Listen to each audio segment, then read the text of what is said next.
Italy और Britain दौरे पर पीएम मोदी रवाना हुए। रोम में G20 समिट में शामिल होंगे। वेटिकन सिटी में पोप फ्रांसिस से भी करेंगे मुलाकात। प्रधानमंत्री मोदी 1 और 2 नवंबर को COP26 में भाग लेंगे। ब्रिटेन के ग्लासगो जाएंगे। बोरिस जॉनसन से भी होगी मुलाकात। आज आर्थर रोड जेल से रिहा हो सकते हैं आर्यन खान। कोर्ट की ऑर्डर कॉपी मिलने पर ही होगी आर्यन की रिहाई। क्रूज ड्रग्स केस में शाहरुख के बेटे आर्यन खान को बॉम्बे हाईकोर्ट ने जमानत दी। बॉम्बे की आर्थर रोड जेल में बंद है आर्यन समेत 2 और आरोपियों को बेल मिली। बॉम्बे हाईकोर्ट ने क्रूज ड्रग्स केस में जेल में बंद अरबाज मर्चेंट और मुनमुन धमेजा को भी जमानत दी। क्रूज ड्रग्स केस में 26 दिनों बाद आर्यन खान, अरबाज मर्चेंट और मुनमुन धमेजा को राहत मिली। 3 अक्टूबर को एनसीबी ने किया था अरेस्ट। 7 अक्टूबर से जेल में थे बंद। आर्यन के वकील मुकुल रोहतगी का बयान, कहा कोर्ट से ऑर्डर कॉपी मिलने के बाद जेल से बाहर आएंगे आर्यन। आज या कल तक जेल से बाहर आ सकते हैं आर्यन, अरबाज और मुनमुन। कोर्ट ने शर्तों के साथ आर्यन, अरबाज और मुनमुन को बेल दी। कहा मुंबई से बाहर जाने के लिए एनसीबी और भारत से बाहर जाने के लिए कोर्ट से परमिशन लेनी होगी। किसी भी गवाह या सबूतों से छेड़छाड़ की मनाही। आर्यन खान के वकील सतीश मान शिंदे ने कहा कोर्ट के ऑर्डर कॉपी का कर रहे इंतजार। ऑर्डर कॉपी मिलते ही जेल से बाहर आ जाएंगे आर्यन। अरबाज मर्चेंट के पिता और वकील असलम मर्चेंट ने बेटे की बेल को बहुत बड़ी राहत बताया। कहा बहुत दिन नहीं, 34,560 मिनट से कर रहे थे बेटे के बाहर आने का इंतजार। अरबाज ही नहीं, आर्यन भी मेरे बेटे जैसा। मुनमुन धमेजा के वकील काशिफ अली ने कोर्ट के फैसले पर खुशी जताई। कहा बहुत बड़ा दिन, एनसीबी सेक्शन 29 का कर रहा गलत इस्तेमाल। आर्यन को मिली सशर्त जमानत पर एनसीबी का बयान। कहा जमानत के विरोध को लेकर करेंगे, यहां पर लेंगे कानूनी राय। कोर्ट का ऑर्डर आने के बाद उठाएंगे आगे का कदम। आर्यन की जमानत पर मंत्री नवाब मलिक ने कहा आर्यन का फर्जी मामला बनाया गया। आर्यन को पहले ही बेल मिल जानी चाहिए थी। ड्रग्स केस में एनसीबी ने आर्यन की जमानत का विरोध किया। एसजी अनिल सिंह ने कहा आर्यन बड़ी मात्रा में ड्रग्स लेते रहे हैं। कई ड्रग्स पेडलर्स के संपर्क में भी हैं आर्यन। एनसीबी वकील ने कोर्ट में आर्यन के ड्रग्स पेडलर अचित कुमार से रिश्ते की बात बताई। कहा आर्यन की चैट में मिला था अचित का नाम। आर्यन ने मंगाई थी काफी मात्रा में ड्रग्स। एएसजी अनिल सिंह की आर्यन के खिलाफ दलील। कहा आर्यन पर एनडीपीएस एक्ट के तहत दर्ज अपराध गैर जमानती। आर्यन के खिलाफ सभी आरोपों की जांच जरूरी। एनसीबी के वकील अनिल सिंह ने कोर्ट को बताया आर्यन खान ने बड़ी मात्रा में रखी थी ड्रग्स मिलने पर जरूरी नहीं मेडिकल। आर्यन के वकील ने ड्रग्स नहीं मिलने के साथ मेडिकल पर भी उठाए थे सवाल। एसजी अनिल सिंह की कोर्ट में दलील। कहा आर्यन पर लगा एनडीपीएस की धारा 8C। ड्रग्स का सेवन करने और रखने पर लगती है धारा 8C। आर्यन अरबाज की दोस्ती पर एसजी अनिल सिंह की दलील। कहा बचपन के दोस्त हैं आर्यन और अरबाज। दोनों एक साथ आर्यन के घर से क्रूज के लिए निकले थे। अरबाज के पास से बरामद हुई थी ड्रग्स। कोर्ट में एनसीबी के वकील की दलील। कहा अपराध नहीं हुआ लेकिन इरादा था और अपराध की कोशिश भी अपराध की श्रेणी में आती है। बॉम्बे हाई कोर्ट ने एनसीबी से पूछा ड्रग्स के कारोबार का क्या है आधार। एनसीबी ने जवाब देते हुए कहा व्हाट्सएप चैट ड्रग्स कारोबार की बात सामने आई है, उसमें ड्रग्स कैसे मिली इसकी जांच जरूरी। पंचनामे को लेकर एनसीबी के वकील अनिल सिंह की दलील। कहा अरबाज के जूते से मिला था ड्रग्स। अरबाज और आर्यन ने माना कि वो क्रूज पर मस्ती करने के लिए जा रहे थे। अनिल सिंह ने आर्यन की जमानत न होने के लिए दलील दी। कहा क्रूज पर निजी इस्तेमाल के लिए नहीं थी ड्रग्स। कई तरह के ड्रग्स क्रूज पर मौजूद, इसकी आर्यन को थी जानकारी।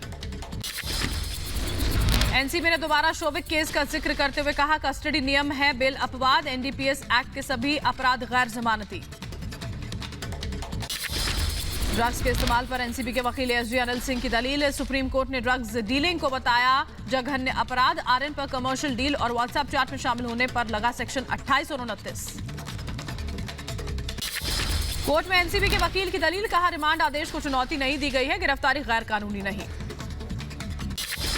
आर्यन के वकील मुकुल रोहतगी ने आर्यन और अरबाज की दोस्ती की बात कबूली। कहा आर्यन और अरबाज साथ गए थे लेकिन अरबाज के पास से मिली थी 6 ग्राम ड्रग्स।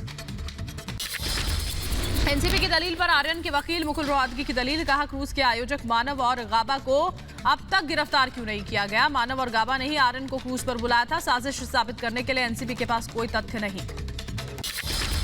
वसूली आरोप से घिरे NCB zonal director Sameer Wankhede को बॉम्बे हाईकोर्ट से राहत। कोर्ट ने महाराष्ट्र को कठोर कदम न उठाने के निर्देश यहां पर दिए हैं। कहा गिरफ्तारी से 3 दिन पहले देना होगा नोटिस। समीर वानखेड़े ने मुंबई पुलिस की जांच के खिलाफ बॉम्बे हाईकोर्ट में अर्जी दी। कहा मामले की जांच सीबीआई को सौंपी जाए। 25 करोड़ की डील को लेकर घिरे समीर वानखेड़े ने आरोपों से इनकार किया। बोले, मेरे ऊपर लगाए गए सारे आरोप झूठे। मुंबई क्रूज ड्रग्स वसूली केस की जांच और तेज। वानखेड़े के बाद एनसीबी अफसर आशीष रंजन से विजिलेंस टीम की पूछताछ, समन भेजकर पूछताछ के लिए बुलाया। एनसीबी के विजिलेंस विभाग ने फ्लेचर पटेल का बयान दर्ज किया। फ्लेचर पटेल ने कहा, मैं इस केस से नहीं जुड़ा था। नवाब मलिक ने फ्लेचर पटेल पर भी लगाए थे आरोप।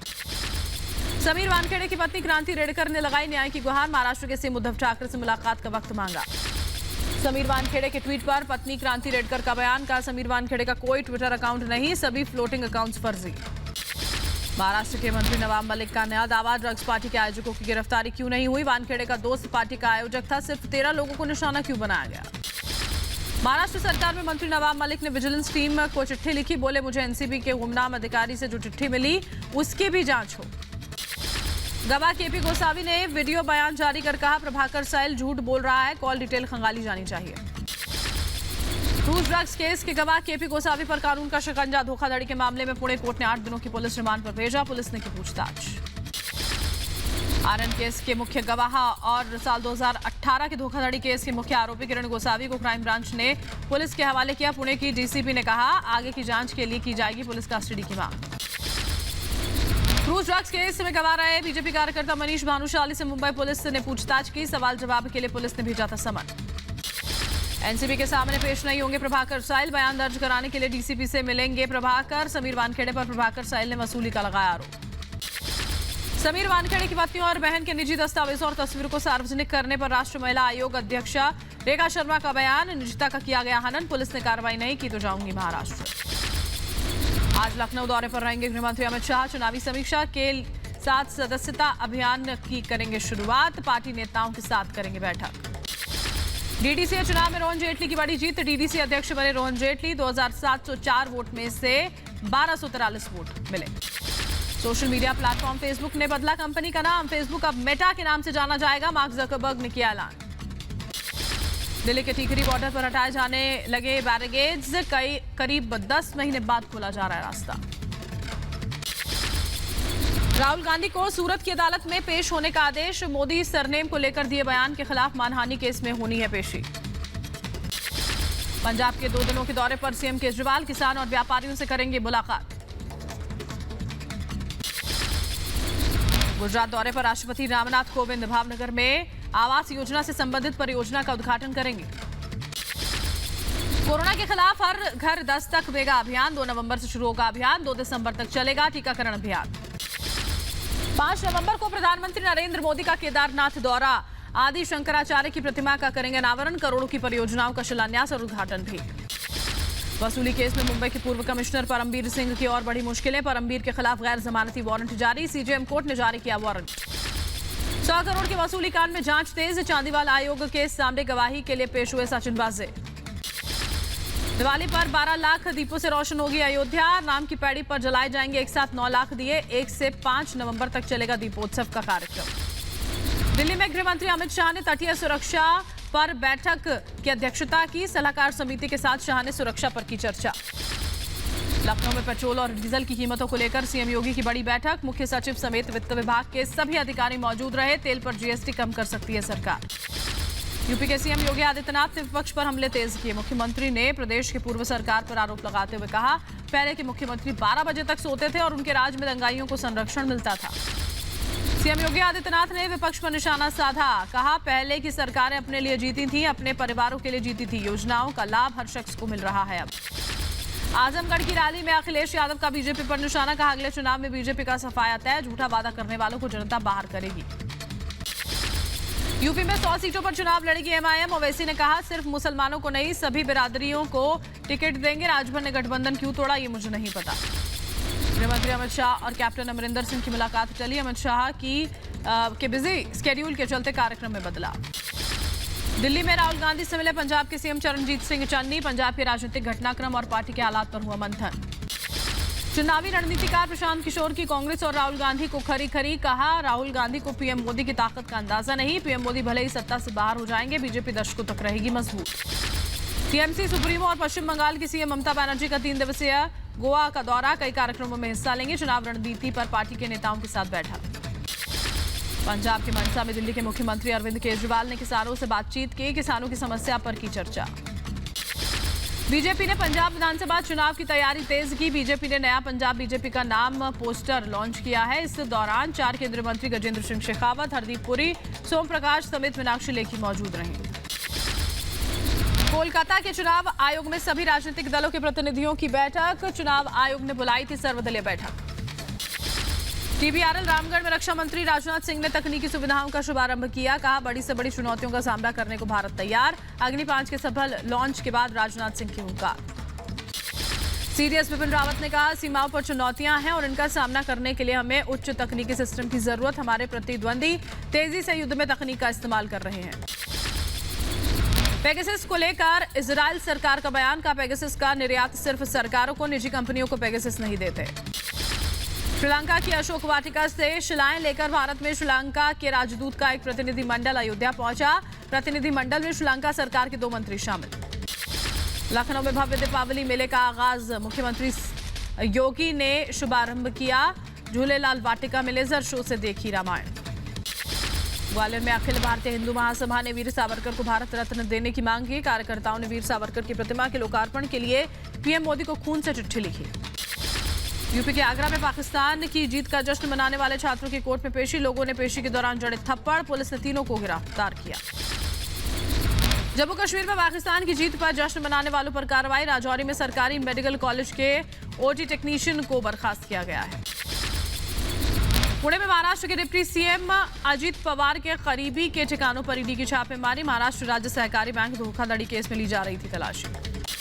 हरियाणा के बहादुरगढ़ में तेज रफ्तार ट्रक डिवाइडर पर चढ़ा। 3 महिला किसान आंदोलनकारियों की मौत, 3 की हालत गंभीर। जम्मू कश्मीर के डोडा में मिनी बस बेकाबू होकर खाई में गिरी। हादसे में 9 लोगों की मौत, 18 जख्मी। पीएम मोदी ने दुख जताया। जम्मू कश्मीर के डोडा में रात बचाव में जुटी वायुसेना। गंभीर रूप से घायलों को एयरलिफ्ट किया गया। सिंघू बॉर्डर पर लखबीर सिंह की आत्मा की शांति के लिए किसानों का यज्ञ। किसानों ने लखबीर के परिवार को सरकारी नौकरी देने की मांग की। लखीमपुर हिंसा केस में मुख्य आरोपी आशीष मिश्रा को नहीं मिली राहत। जमानत अर्जी पर अब 3 नवंबर को होगी सुनवाई।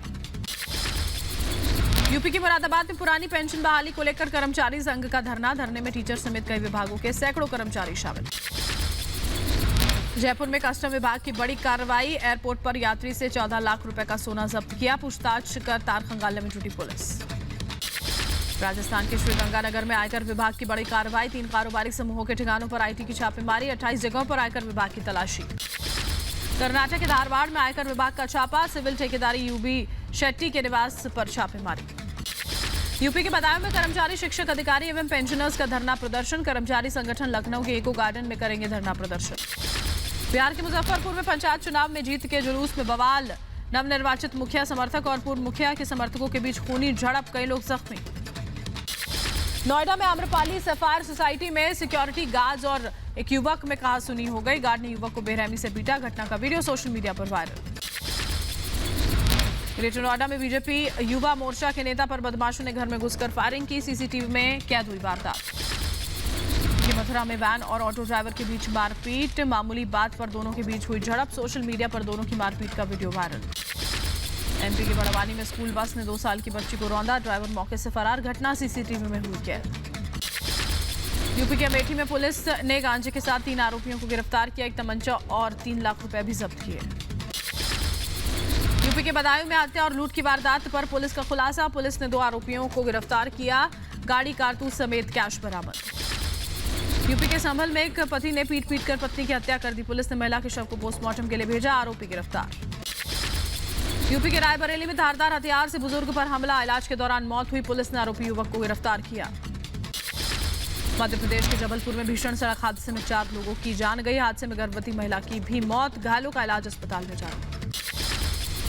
यूपी के मैनपुरी में ऑटो और ट्रैक्टर में जबरदस्त भिड़ंत। हादसे में 1 की मौत, 6 जख्मी। पाकिस्तानी तालिबान नेता मनूर नूरवाली महसूद ने जारी किया है संदेश। अफगानिस्तान में इस्लामी शासन के सत्ता में आने के बाद अब पाकिस्तान की बारी।